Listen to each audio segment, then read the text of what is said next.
By the end of this video, you will know exactly whether homesteading is for you. There are 5 ways to determine whether homesteading is for you. I like to call these the 5 controllables. In other words, these 5 things are what homesteaders generally like to take more responsibility for. Number 1 is growing your own food. This is a huge part of homesteading. Taking responsibility for the food you eat, feed to your family, and consume, that is a really important thing to almost all homesteaders. You can raise food in literally endless ways. You can have a raised bed garden, you can have a garden in ground, you can plant out in the field somewhere, you can rent a space, you can lease an area, you can put pots on your porch or your deck. It's really endless as far as the different ways you can grow food for you and your family. You can also raise your own meat like chicken, pork, lamb, beef. You can have egg-laying chickens like we have here. You can also do your own dairy, like a cow or from a goat or even sheep. There aren't many more things that are more rewarding than growing your own food and knowing that you're giving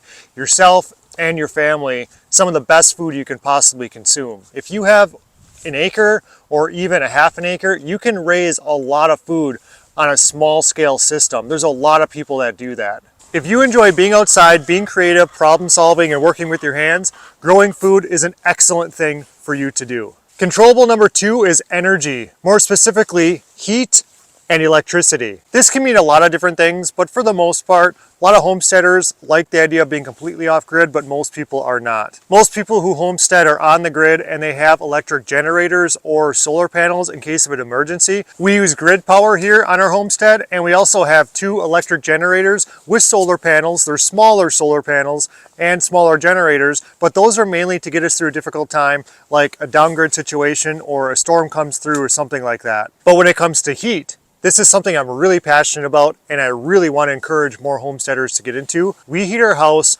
with wood. We do have a conventional furnace in our basement, but that's only used as backup. So we top off this large 1,000-gallon LP tank every summer when the prices are low, just in case we need it. But our main source of heat for our home comes from our wood stove. If you don't have trees to harvest for firewood on your homestead, that's not a big deal. You can always purchase it. There's a lot of people who work really hard that would appreciate your business. But if you do harvest firewood from your own property, I would encourage you to consider being 2 years prepared in advance, which means all the firewood we need to get us through this winter is stacked right here, and the firewood we need for the following winter is stacked over here. We use our extra firewood just in case we might need it inside the house. Having bonfires in the summertime or the spring and fall, we also use this for boiling down sap to make maple syrup in the spring. With our wood stove, all of our firewood, we are set. If our furnace breaks, we're still going to live comfortably with this current setup, something I would encourage you to consider.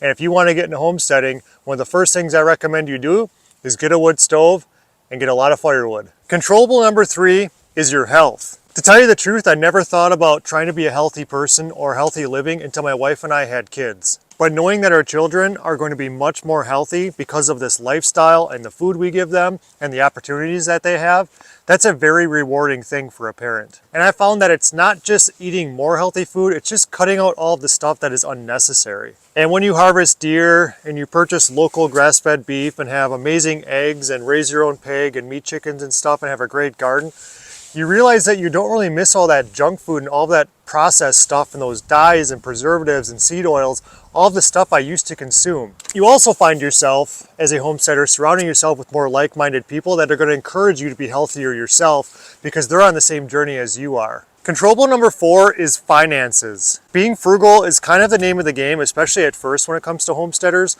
A lot of homesteaders are content with having older things that they can fix up or repair. They're not always looking for the newest, flashiest car to show off to people they've never met at the stoplights in town. And they take this simple mindset of living into their finances, and I think that's going to benefit them not only in the meantime, but it benefits them later on in their life. Most people in the United States have thousands of dollars of credit cards that have been maxed out, 1 or 2 car payments, a tremendous amount of student loans, and that's not freeing. And if you want to be a homesteader and you want to live a more freeing life, starting with your finances is a really great way to have that feeling of freedom. Imagine what that would do to your marriage and your relationships and your own mind and your sense of well-being. Imagine how well you'd sleep at night knowing that you don't have any debt, you don't owe anybody any money. And I'm not saying go out and sell your house and just get crazy, but consumer debt is a really big problem in today's modern world. So having that homesteading financial mindset is not only freeing to you, but it's also freeing to other people in your family and people that you're responsible for. One of the reasons why it's important for my wife and I to be responsible with our finances isn't because it affects us, but it actually affects other people. When we're more responsible with our finances and frugal, and we have more money in our savings, we can help other people. I can't help other people if I'm not able to help myself, and that's really important for us here at our homestead. Controllable number 5 is housing. I love this one because as homesteaders, we're usually okay with older farmhouses and fixer-uppers and houses that we can add on to. We don't need to live in the suburbs somewhere and have an HOA and all these different rules and regulations that limit what we can do when we want to do them. That's not to say that there are not people who live in town that homestead. I'm talking about the typical homestead of people living out in the country and having more of a freeing lifestyle. When we were looking to purchase a home many years ago, one of the things that I did not want was a large house. I wanted a small house for many reasons, but the main reason was you can manage it so much better, and you can also heat it with a wood stove so much easier, and that was a big part of it. So some of these controllables are starting to tie together. Another cool thing about being a homesteader is that you're more of a DIY person, you're more of a fixer and a builder. Since moving into this house, I have built a porch, a deck, redone a bathroom. I installed a new roof on the house that was needed very badly, and then I redid our master bedroom, which is a crazy task of like ripping out everything, completely gutting it, doing all the electronics, putting new lights in, dropping down the ceiling about 6 inches, adding insulation, redoing the venting. It was a big task, and as a homesteader, you just kind of have the mindset of just fixing and figuring things out on your own, rather than the conventional route of hiring other people and paying 3 to 4 times the price when you can just do it yourself. Please don't get me wrong, people in the trades need to get paid too. I used to work in the trades a little bit, so I totally understand that. And I think that there is value in hiring out certain jobs that you're unable to do yourself. But I think there are a lot of jobs that people can do, they just choose not to, and they'd rather pay somebody else. Many of these controllables tie in together. For example, finances has a lot to do with raising your own food because you save money, especially because it's healthy food, which generally costs more at the store.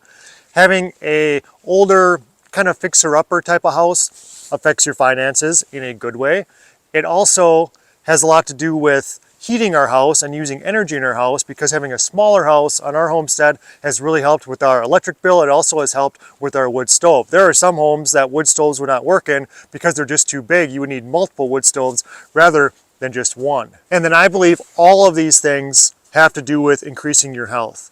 Fresh air, getting sunshine, working together with people you love and care for, being out in nature, having goals, problem solving, keeping your mind active, exercising, trying new tasks, being creative.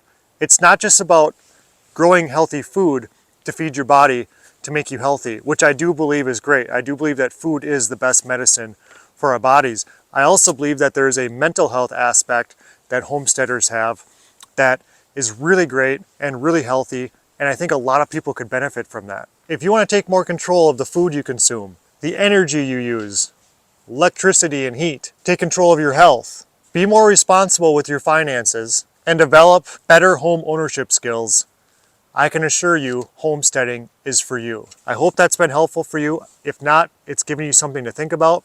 If you're not a homesteader yet, you're considering it, these are the 5 places I would start. If you're currently homesteading and there's sometimes you've got these thoughts like, I don't know if this is for me, maybe this added some clarity. And if you're also currently homesteading and you're like, yes, I agree with pretty much everything you said, these are the 5 areas I need to control and take more responsibility for, maybe I just confirmed that homesteading is for you. Thanks for watching. We'll see you on the next one.